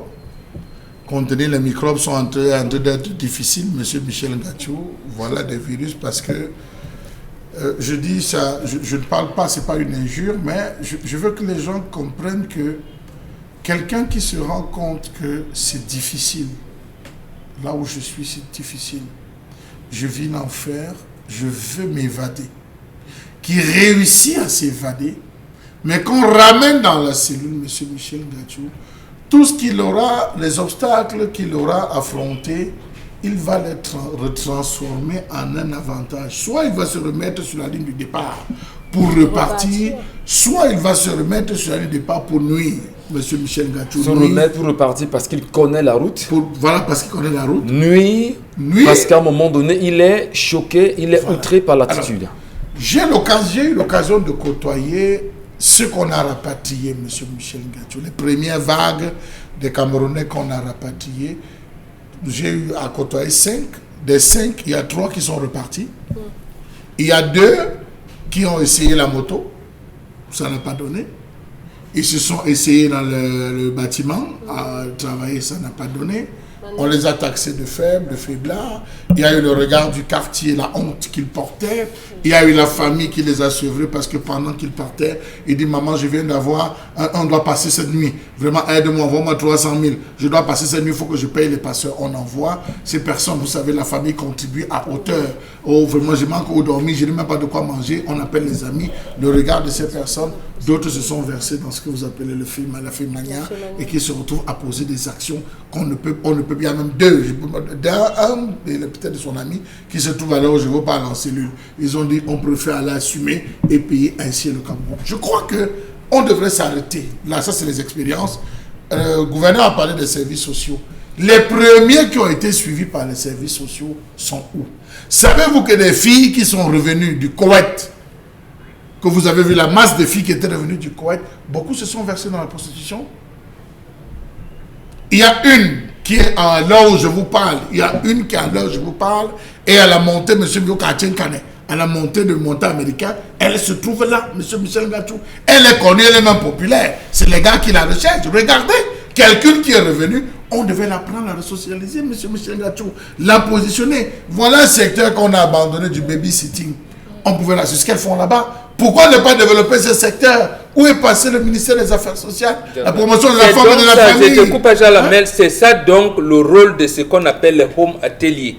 C'était des centres. Il fallait faire quoi? Ils vont revenir comme ils sont venus? Non, il fallait donc multiplier les home ateliers avec cette loi de 2018 par exemple qui interdit l'importation de la friperie. On développe le textile local. Ils sont dans les home ateliers, après la broderie, la couture, cette choses. Vous allez voir donc aujourd'hui comment voulez-vous, je suis d'accord avec Bobo, comment voulez-vous qu'on refuse cela? Est-ce que vous savez que désormais on fabrique les jeans au Cameroun? Les Chinois ont monté des usines un peu partout, dans les quartiers ils montent les jeans, ils montent les jeans. Comment on laisse proliférer ça? Au Cameroun, vous pouvez faire ça en Chine? Alors que vous avez sur du coton, vous avez la Vous pouvez faire ça en Chine? C'est pas possible. On devait resocialiser ces jeunes en disant, ok, on arrive dans les quartiers. Vous savez, monsieur Michel Ngachou, s'il y avait un seul Camerounais qui se levait, j'ai cru qu'il y a un monsieur qui le faisait sur la toile. Après, je me suis rendu compte qu'il cherchait plutôt à s'enrichir qu'à développer les Camerounais. Vous avez suivi mon regard. Si on arrivait dans un quartier, on vient dans le quartier, on dit où sont les couturières de Bepana? On rassemble les couturières de Bepana. On dit il vous faut quoi? Il vous faut un espace. Avec 100 couturières, on peut démarrer une usine, monsieur Michel Ngachou. Oui. On peut démarrer une usine en disant on va vous aider, on va vous lancer, vous allez faire, on va vous passer des commandes, vous avez les structures, seulement dans la 5e. Mais c'est des initiatives. On refuse ces initiatives parce que les gens concurrents, ils ont l'impression que ceux qui vont sortiront d'argent, ils pourront se lancer en politique, ils pourront venir faire ci. On se retrouve à casser. Ces jeunes qui sont venus sont rentrés à l'abattoir, M. Michel Ngachou. Ils sont rentrés à l'abattoir parce que le premier conflit sera la famille. Mais vous savez aussi que tout récemment, quand même, il y a cette prolifération des personnes qui voyagent clandestinement vers les États-Unis. C'était pas trop comme ça ici en Afrique. On partait plus en Europe de cette manière-là. Mais de plus en plus, en 2018, notamment au mois de mai, il y a 35 personnes qu'on a retrouvées dans un canoë, le bateau là. Les pêcheurs les ont retrouvés là-bas justement parce qu'ils allaient aux États-Unis. Et certains, quand ils réussissent à entrer au Brésil, parfois ils font les demandes d'asile et autres. C'est une situation qui monte. Le Cameroun, les pays d'Afrique de l'Ouest ont quand même ce problème-là parce que ils passent par des montagnes, ils passent par des mangroves, ils passent par des forêts dangereuses, les forêts que vous reconnaissez dangereuses, pour réussir à arriver aux États-Unis. Certains décèdent même en tombant dans les ravins, certains décèdent même parfois qu'ils sont mangés par des animaux et autres. D'autres qui réussissent à s'en sortir arrivent au Guatemala, passent par le Mexique et parfois même encore pour quitter du Mexique pour l'autre côté, il faut de l'argent pour payer parfois les passeurs et c'est souvent encore les familles ici qui envoient l'argent pour payer les passeurs. Et quand on paye les passeurs, on arrive de l'autre côté, c'est sans compter la police américaine, la police des frontières qui sera là pour traquer au fur et à mesure. Donc, oui, sauf que les Européens arrivent ici sans papier. Voilà. C'est même les Camerounais, dans tous ceux qui sont dans l'exploitation forestière, là, depuis Bois du Cameroun, la SFID, la Société forestière industrielle de la Doumé, le Camp Placage et tout ça, ils venaient ici sans papier. C'est même les Camerounais qui faisaient des faux papiers en leur nom en disant oui, il a obtenu le baccalauréat en menuiserie alors que c'était faux. Et c'est devenaient même les patrons dans ces entreprises d'exploitation forestière. Ils ont donc fait des trucs et encadrés par le gouvernement. Tout le monde le sait. Maintenant, même Joseph Pulitzer, le prix Pulitzer en journalisme, c'est le plus grand prix. Pulitzer est arrivé aux États-Unis de manière clandestine. Arrivé au bord de la mer, il a même plongé et c'était en période d'hiver. Donc, ces mouvements existent depuis longtemps. Mais moi, je souhaite même que les Africains aillent envahir l'Occident. En réalité. Je souhaite que les Africains, parce que dans 50 ans, le noir va reprendre sa place qu'il n'aurait pas dû perdre au monde. Il faut les envahir. On ne peut pas expliquer que l'Afrique est... Nous avons nos richesses ici. Je vous en prie. Je voulais dire que justement, je vais rebondir tout comme vous, Maman Bengan. L'Afrique a toutes les richesses aujourd'hui. On a des richesses sous-sol, le bois, etc. Mais on n'a pas la possibilité en tant qu'Africains d'en profiter. Prenons le cas du Cameroun qui est le nôtre. Essayons justement de voir les richesses que regorge ce pays et quelle est la situation du citoyen camerounais. Qui exploite le sous-sol camerounais? Qui s'en occupe véritablement? Pourquoi les Camerounais sont-ils dans une telle misère?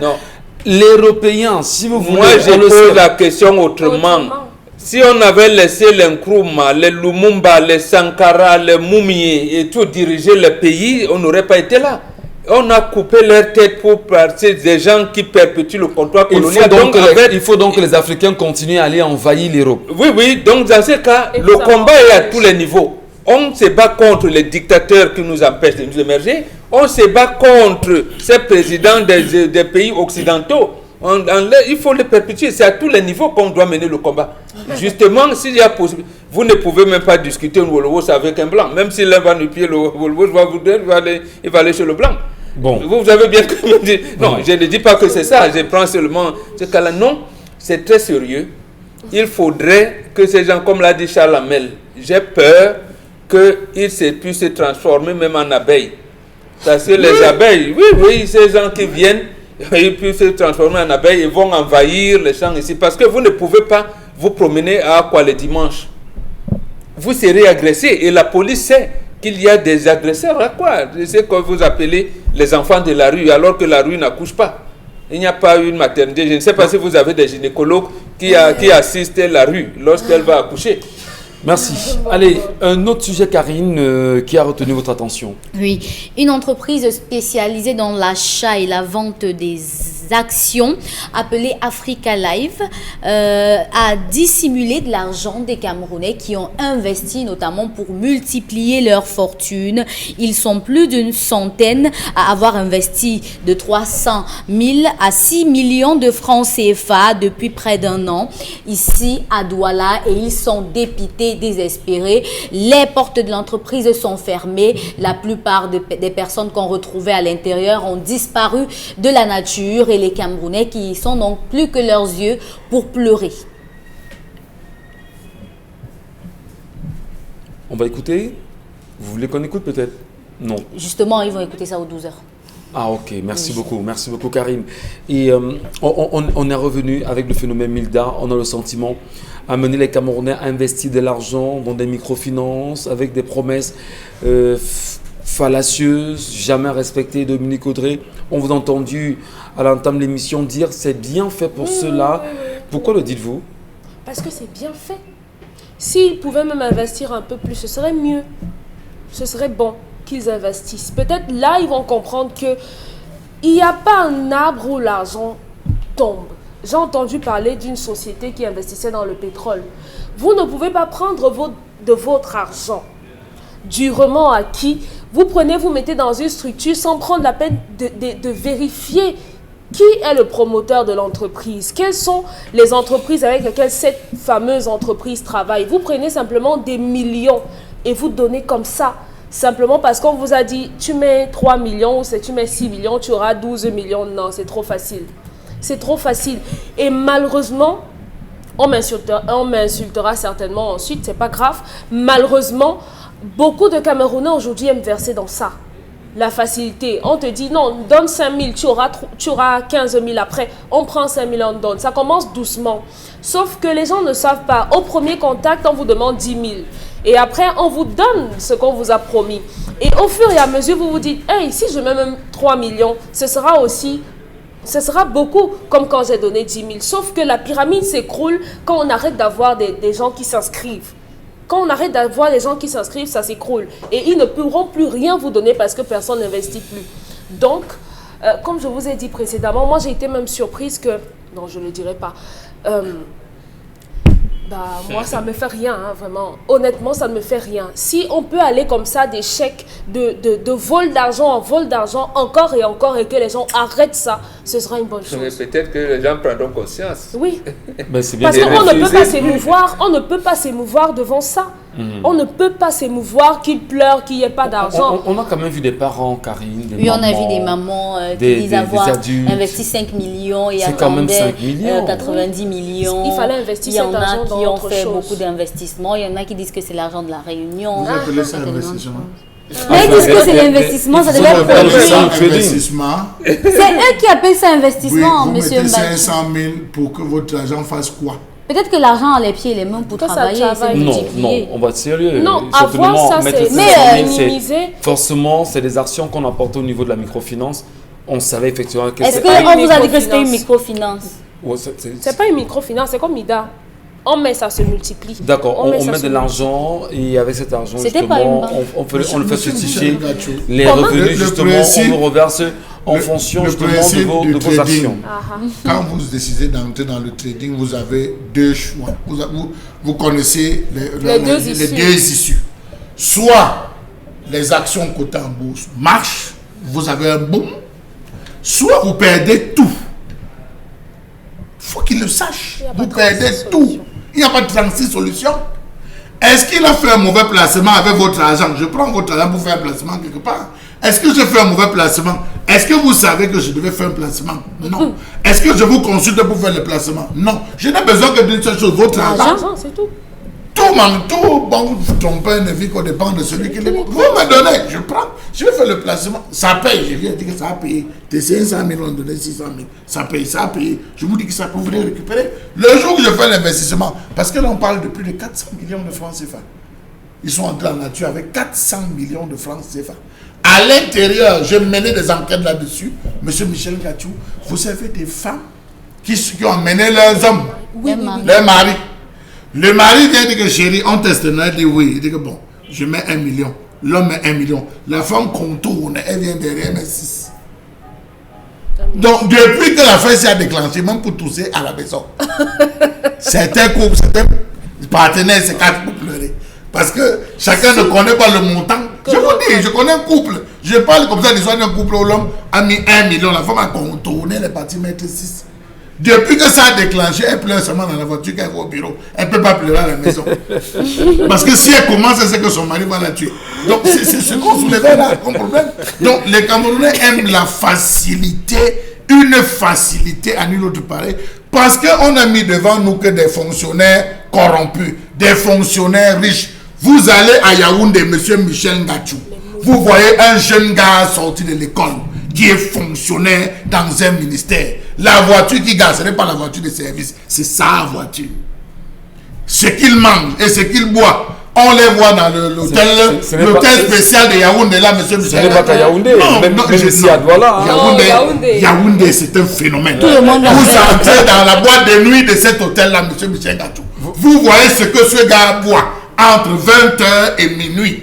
Vous dites que, mon Dieu, je suis venu accompagner les gens. Vous allez dans les salles de jeu à Yaoundé. C'est des fonctionnaires. Ouais. C'est des fonctionnaires de cette République créés par le président de la République. C'est lui le patron des fonctionnaires. Vous voyez un fonctionnaire qui arrive, il prend l'argent, il donne. On lui amène 4 ou 6 seaux de jetons. On pose à côté de lui. Il ne regarde même pas. Il envoie la main.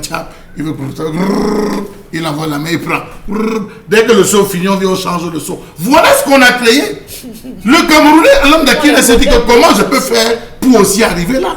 On lui dit que non, il y a moyen. Toi aussi, tu peux devenir comme lui. Viens faire le trading. Viens faire le positionnement. Le placement. Voilà ça. Regardez ce que Milda a fait. Regardez là, on est arrivé avec Milda.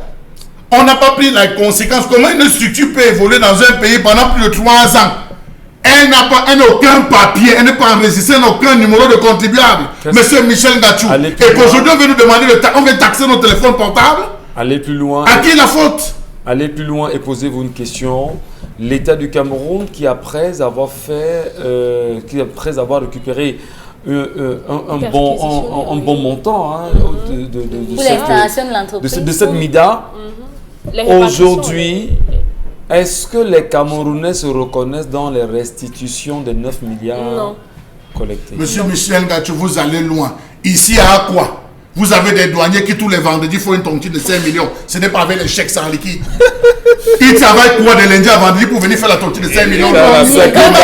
Sacré mais c'est ça, non, monsieur Michel Gachou. Disons les vérités, qu'on sache. Tous les vendredis se réunissent. Quand ils s'asseyent, c'est 5 millions liquides. Non, mais il faut dire des vérités. Ce n'est pas une question de dévoiler les secrets. Vous êtes serveuse dans un tel snack bar où vous voyez les gars tous les jours venir claquer 5 millions avec les petites qui attendent dehors. Bon, quand on finit de fonder la petite qui vient, tu voulais acheter même quoi? Quelle marque de voiture? Tu dis, c'est moi qui ai bouffé la tontine aujourd'hui. Aussi facilement. C'est comme ça que les sectes vont s'ouvrir. Ouais. C'est comme ça que, dès qu'on va dire ici, là, tu peux devenir ici. Mais c'est ça. C'est ce que nous devons condamner au Cameroun. Arrêtons ça. Lorsque vous voyez, il faut dénoncer. Très bien. Madame, Monsieur Le Ton, bien sûr, de marquer une pause. Nous rappelons simplement que le Cameroun connaît non seulement quelques ennuis aujourd'hui, et nous parlions à l'instant de l'école de l'ENAM, bien évidemment, et Joseph Lé et Sumbu Angola dos au mur. Qu'est-ce qui se passe véritablement entre le ministre de la fonction publique et de la réforme administrative et le directeur de l'ENAM qui essaie d'organiser une opération de sauvetage aujourd'hui qui veut justement blanchir qui finalement. Vous avez entendu cette histoire, Charles Mbachou, qui fait grand bruit. Vous avez écouté le ministre de la fonction publique et de la réforme administrative dans une sortie lapidaire, mais qui est très très mal perçue par les Camerounais. Monsieur Michel Gachou, c'est comme ça. Il n'y a aucun crime parfait. Il y a toujours des traces qu'on laisse. Ça s'applique à tout le monde, hein, monsieur Michel. Même à nous aussi, ça s'applique. Il n'y a aucun crime parfait. Vous avez vu, pour celui qui est criminel. On oublie toujours vous voyez toujours le crime du les traces côté. de pas, Monsieur ou bien Michel, un bout de peau. Après la publication, lorsque ce Yaya Ahmad doit faire la première sortie, 90-93. Moi qui ai déposé, j'ai déposé pour 90. Celui qui a passé est passé avec 93. Et c'est avec la naissance, date de naissance en 93, ce n'était pas une erreur. Tout le tapage qui a été fait tout autour, le ministre de la fonction publique a voulu faire une sortie. Il a même préparé un point de presse. À ce moment, il a dit non, c'est prématuré, arrête. Il s'est ravisé, il a attendu. Sauf qu'il ne s'attendait pas à la sortie de l'association 10 millions. Non, il y a un point de presse aujourd'hui. Hein. Non, il ne s'attendait pas à la sortie de l'association 10 millions des nordistes qui a posé la question de quota. À la réaction, donc, à l'association, la réaction dont vous faites allusion tout à l'heure, où il a été excessivement méprisant vis-à-vis des ressortissants du Nord, en disant que s'ils n'ont pas obtenu, parce qu'il faut avoir 2 notes, 10 sur 20 et 12 sur 20. Et s'ils n'ont pas été admis, ça suppose qu'ils n'ont pas atteint cela. Or, lorsqu'on arrive au niveau des listes additives, des listes en attente, M. Michel Gachou, il se trouve qu'il y a des ressortissants de Nord, comme plusieurs, dont on pouvait prendre et qu'on remplace pour atteindre le quota, M. Michel Gachou. Donc, à ce niveau, ça ne s'excusait pas. On s'est donc retrouvé à ceci que ça a créé une sorte d'implosion où les caciques du pouvoir ressortissant de ces zones n'ont pas accepté. Les pressions ont commencé à faire les questions qui s'expliquent. Mais est-ce qu'il trouvera le ton? Est-ce qu'il trouvera le ton adéquat pour pouvoir justifier cela? Première question. Entre autres, on est allé jusqu'à on est allé jusqu'à indexer nommément l'individu qui percevait l'argent. 3 millions et demi. Oui, avec les photos. Avec son centre, son groupe de formation et de préparation qui persévère, il est allé jusqu'à faire un droit de réponse sur notre chaîne de télévision. Ce monsieur allait faire. Dans ce droit de réponse, il y a encore des contre-vérités qu'il a donné à ce niveau. Donc cette sortie est plus que utile. Espérons donc que le ministre ne va pas encore se fourvoyer en traitant les autres de compte. Je vais vous rappeler justement que le ministre a il y a une conférence de presse qui est prévue aujourd'hui. Et dans l'invitation du ministre, il martèle bien uniquement les médias qui sont invités. Pourquoi sélectionner des médias? Pourquoi c'est sur des médias? Qui les invite? Qui sont ces journalistes qui iront là-bas aujourd'hui? On va toujours savoir ce qui sera dit là-bas. Voilà. Même si c'est... Non, le ministre dit avoir des documents aujourd'hui. Le ministre a des documents, dit-il, qui va présenter aux Camerounais pour qu'ils puissent avoir la vérité. Parce que là, le poste... les 0,02%. La position du ministre est menacée. Souvenez-vous de l'ancien ministre de la fonction publique et de la réforme administrative, M. Angouin, qui est reparti sur les chapeaux de roue avec le même souci de l'ENAM. Souvenez-vous de son prédécesseur qui a été éjecté à cause des mêmes problèmes avec l'ENAM. Finalement, l'ENAM Bonbon Bengan, c'est devenu une école à problème pour le Cameroun. On a le sentiment. Non, l'ENAM a toujours été une école à problème. C'est précisément à une certaine époque, certains de mes enfants, quand il était admis au concours de l'ENAM et à l'école normale supérieure, il préférait l'école normale supérieure. Parce que l'ENAM a été rejeté, qu'on ne vous raconte pas. C'est justement pour cette raison qu'on a voulu valoriser l'ENAM plus que le CUS, l'école nationale supérieure polytechnique d'ailleurs. Voilà l'autre chose qu'il a dit à ce moment. On a annulé la préparation militaire de toutes ces écoles-là. Parce qu'en fait, tous étaient des officiers de réserve. Et maintenant, je pense qu'il y a seulement quelques années qu'on a remis ça à l'ENAM pour lui donner la vigueur nécessaire. Mais l'ENAM était méprisé, parce que méprisable. Et le problème, c'est quoi? C'est que le chef de l'État, qui aime l'ENAM à Paris, qui a certaines conditions, est venu mettre dans les textes du RDPC, article 184, que tous ceux qui ont rang et prérogative de chef service d'administration centrale sont astreintes à une cotisation mensuelle fixée par le comité central. Donc ça date depuis mars 1985. Donc, ils ont enlevé ça plus tard. Quand vous sortez fonctionnaire, en réalité, voilà, on commençait donc la même façon. Et on avait donc fait comment des autres écoles, l'ESTIC, Polytechnique, CUS, INJS, École des travaux publics. Vous n'êtes pas comment je vais dire, considéré comme fonctionnaire automatiquement à la sortie. Mais pour l'ENAM, votre matricule était garanti. Donc vous vous trouvez dans un pays où les ingénieurs chôment, les enseignants chôment, les médecins chôment, mais les administrateurs de ville ne chôment pas. Donc comment on construit un pays sur la base de services? C'est pas possible. Donc voilà la déroute, comment la déroute a été construite. Et aujourd'hui, on veut faire donc croire aux gens que c'est là l'ENAM. Doublé à cela, juillet 92, le ministre de la fonction publique s'appelle Sali Daïrou. Il dit, oh, lui, les textes, oui, mais les fonctionnaires doivent faire les affaires. Voilà. Vous voyez, l'aide de l'ENAM, que ce soit régie financière, administration centrale, magistrature, vous avez la signature, vous avez le commandement. Donc voilà comment on a vu, c'est donc considéré comme supérieur à leurs collègues qui sont, aux autres, leurs frères qui sont de l'École nationale supérieure polytechnique. Merci Mengan, merci à vous madame, monsieur. On va également rappeler que nous sommes le 15 octobre. Et ce 15 octobre, les Camerounais ont les yeux rivés sur les téléphones. Qu'ils aient acheté pour savoir sur les tablettes également. Votre téléphone, Dominique? Non, j'en ai 6. Vous en avez 6. Pour le moment, j'ai des réserves. Non, tout ce que vous avez comme téléphone, pour le moment, aucune loi, aucune taxe ne sera appliquée. Il faut pas acheter des nouveaux téléphones. Si c'est allumé, si ça fonctionnait. Il faut déjà que non, c'est allumé. Si c'est allumé, si ça fonctionnait. Ne dites pas que tout ce que vous avez. Alors, si vous avez pris un, que dès son arrivée, vous avez stocké ça, utilisé en allumant, ça va vous faire. En tout cas, on en reparle, madame, monsieur. Allons saluer Consti Lamine qui est avec nous ce matin sur le plateau B. Consti Lamine, bonjour à vous et bienvenue. Alors bonjour Michel Gathiou, bonjour à tous les téléspectateurs et bonjour à tous les clients des magasins Sorebco. C'est encore un plaisir pour moi d'être là ce jeudi matin pour attirer l'attention de nos téléspectateurs, pour éduquer davantage ces téléspectateurs-là qui sont des téléspectateurs pas comme les autres.